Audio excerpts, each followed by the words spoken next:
ॐ जटिने दण्डीन नित्यं लम्बोदर शरीरिणे कमण्डलुनिषङ्गाय तस्मै ब्रह्मात्मने नमः।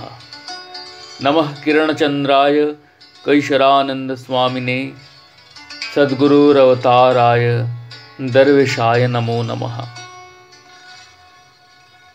ग्रंथ दरवेश दरबार द्वितीय खंड पूर्व पाठेर परवर्ती अंश।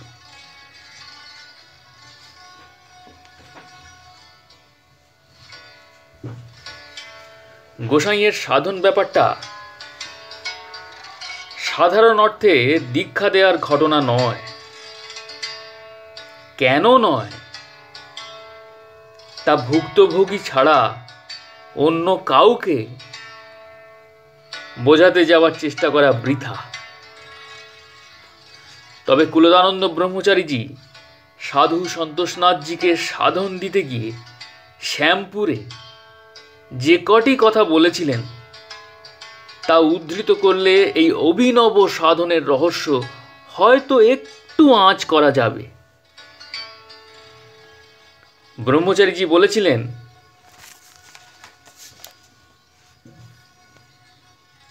এক গুরুশক্তিরই সকল খেলা।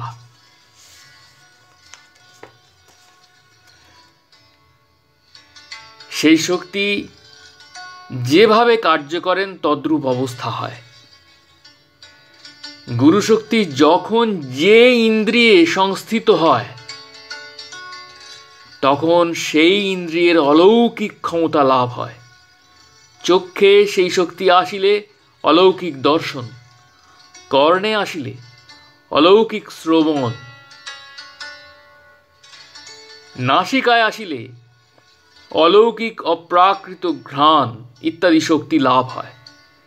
পূর্বে আমি সাধন দেওয়ার ঘোর বিরোধী ছিলাম, তারপরে এমন অবস্থা হলো যে দিতে বাধ্য হলাম।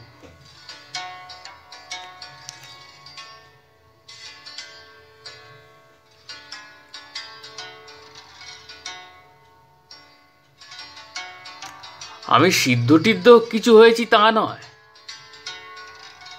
তবে কি জানেন, আমি ঠাকুরের সঙ্গে অনেকদিন ছিলাম। তিনি আমাকে বিশেষ কৃপা করতেন। আমি তাকে তুলসী, পুষ্প, চন্দন যা কিছু দিয়েছি তিনি তখনই তা গ্রহণ করেছেন। আমার দেয়া কোনো বস্তু কখনো তিনি অগ্রাহ্য করেন নাই।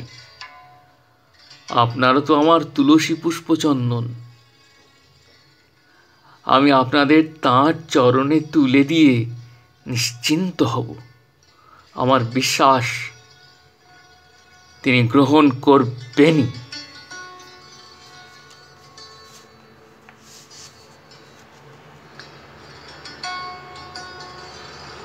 দেহের এক একটি ইন্দ্রিয়ে গুরুশক্তি সংস্থিত হলে কি ঘটে তা ব্রহ্মচারীজি বলেছেন।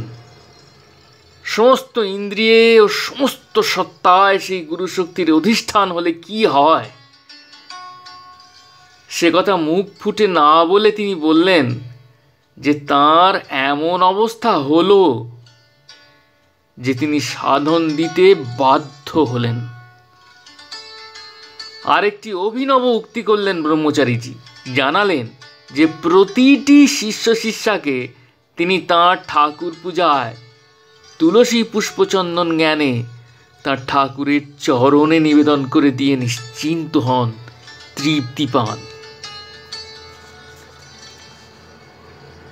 সদ্গুরু তত্ত্ব ও সদ্গুরু সাধন তত্ত্বের এমন ব্যঞ্জনাময় বিশ্লেষণ আর কোথাও হয়েছে বলে জানা নেই। সাধন দাতার সমস্ত সত্তায় গুরুশক্তির আবির্ভাব হলে যে অলৌকিক ঘটনা ঘটে তাতে সাধনদাতা নিজেই পরিপূর্ণভাবে গুরুশক্তিতে রূপান্তরিত হয়ে যান, অথচ তার নিজের একটা স্বাতন্ত্র বোধ বর্তমান থাকে। নিজেকে তিনি তাঁর গুরুর অনুগত করে রাখতে চান এবং রেখেই স্বস্তি পান। গঙ্গা জলে গঙ্গা পূজা করার মতোই তিনি গুরুরই শক্তির সাহায্যে শক্তিহীন অন্য জীবকে শক্তি সমন্বিত করে সেই শক্তিমান বা শক্তির আধার গুরুর চরণে নিবেদন করে থাকেন। এই তত্ত্বের পরিপ্রেক্ষিতেই গোসাইজির সেই অপূর্ব উক্তিটি, সদ্গুরু শিষ্য করেন না, গুরু করেন, এর তাৎপর্য বুঝতে হবে। সদ্গুরু তার প্রত্যেকটি সাধন প্রদান অনুষ্ঠানের মধ্যে দিয়ে গুরুকরণ করে থাকেন, অর্থাৎ গুরুকে বরণ করেন। প্রতিটি শিষ্য শিষ্যাকে তুলসী পুষ্পচন্দনের মতো ব্যবহার করে গুরুর পূজা করে থাকেন। গুরু পূজার উপকরণ বলে শিষ্য শিষ্যরা সদ্গুরুর কাছে বড় পবিত্র, বড় আদরের। শিষ্য বলে লঘু কিছু বা অনুকম্পার সামগ্রী নন।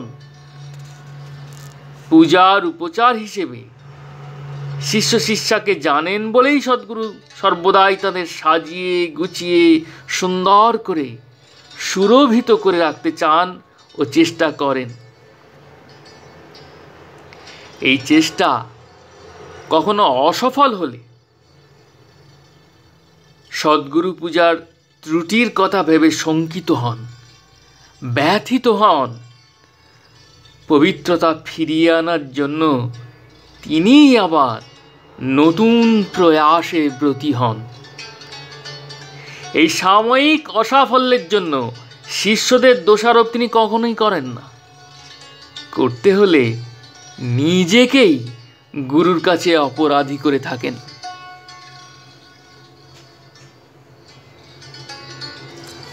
সন্তোষনাথজি, যাকে উদ্দেশ্য করে ব্রহ্মচারীজি ওই বাণী প্রচার করেছিলেন, উত্তরকালে নিজেই তিনি সদ্গুরুর ভূমিকায় অবতীর্ণ হয়েছিলেন।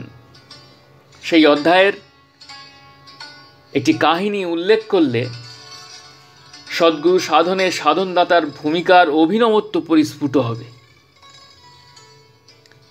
ব্রহ্মচারীজির অন্যতম শিষ্য রাসবিহারী সন্ন্যাস আশ্রমে এর নাম হয়েছে প্রেমানন্দজি। বহুদিন গয়ায় আকাশগঙ্গা পাহাড়ে সাধন ভজন করেছিলেন। ওখানে থাকতে তার একবার মনে হলো যে তাঁর গুরু ভাইয়েরা যেমন সন্তোষনাথজি, নরেশ ব্রহ্মচারীজি, গঙ্গানন্দ ব্রহ্মচারীজি প্রভৃতি অনেকেই যখন সাধন দিচ্ছেন, তখন অকৃতদার ও ভজনশীল তিনিই বা কেন সাধন দিতে পারবেন না?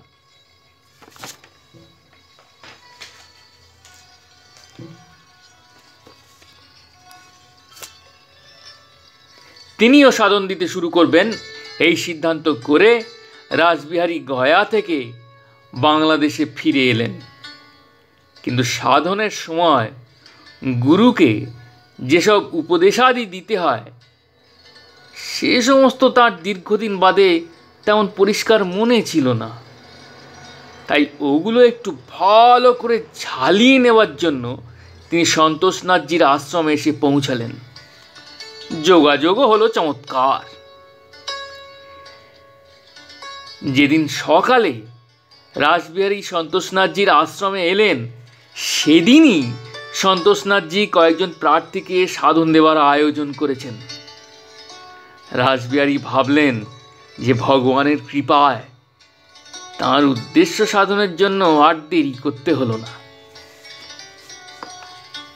সাধনের আসর বসল যথাসময়ে এবং রাসবিহারীও সেখানে উপস্থিত থাকার সুযোগ পেলেন।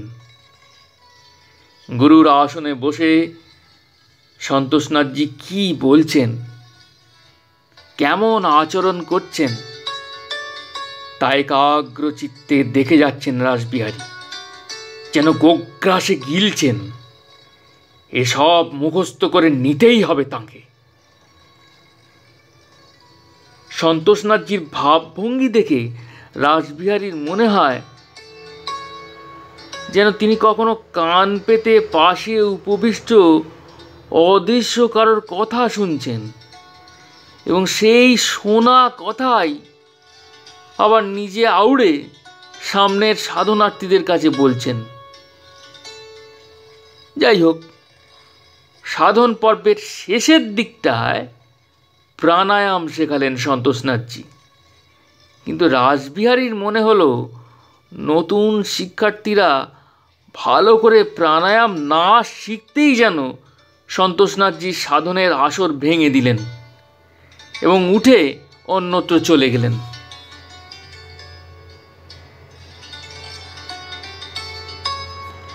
রাসবিহারী নিজেই তখন নতুন সাধকদের সুবিধার জন্য প্রাণায়াম চালিয়ে যেতে লাগলেন।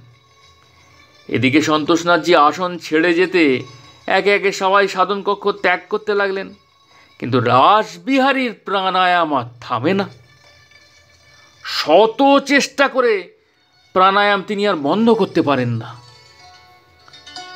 শেষটায় সন্তোষনাথজির কজন শিষ্য রাসবিহারীকে ধরে ধরে সন্তোষনাথজি ভিতর বাড়িতে যে ঘরে বিশ্রাম নিচ্ছিলেন সেখানে নিয়ে গেলেন। সেই চলমান অবস্থাতেও রাসবিহারীর প্রাণায়ামের বিরাম নেই। সে এক ক্লেশকর অবস্থা। সন্তোষনাথজি শুয়েছিলেন। রাসবিহারীকে তাঁর কাছে নিয়ে যেতেই তিনি তক্তপোষের উপর নিজে উঠে বসে রাসবিহারীকে বসালেন এবং তাঁর গায়ে হাত বুলিয়ে দিতে দিতে বলতে লাগলেন, রাসবিহারীদা, তুমি ওদের প্রাণায়াম ভালো করে শিখিয়ে দিতে গিয়েছিলে। দেখো দাদা, আমি যে সাধন দেই এতে আমার নিজের কিছুই বলতে হয় না, কিছুই করতে হয় না। তোমরা যেমন কীর্তন গানে দোহার কি করো, মূল গায়েন যেমন সুরে যেমন ভঙ্গিতে পদটি গান করেন, ঠিক তেমনি তোমরা দোহারেরা উচ্চারণ করো। আমিও তেমনি দোহার। ঠাকুর যা বলেন, যেমনটি করেন, ঠিক তাই সাধনের সময় সকলের সামনে বলে যাই ও করে যাই। সন্তোষনাথজির সস্নেহ করস্পর্শে রাসবিহারীর প্রাণায়ামের বেগ থেমে গেল এবং তার কথা কটি শুনে সাধন দেওয়ার রহস্য উদ্ভাসিত হলো রাসবিহারীর কাছে। নিজের ইচ্ছায় যে সদ্গুরু সাধন দেওয়া যায় না, এ ধারণা পাকা হয়ে গেল তাঁর। সাধন দেওয়ার সংকল্পের ইতি করে নতুন বোধ নিয়ে ফিরে এলেন রাসবিহারী।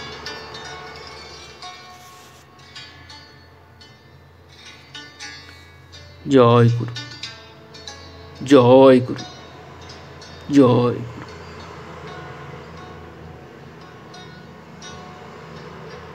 জয় গোসাই, প্রণাম।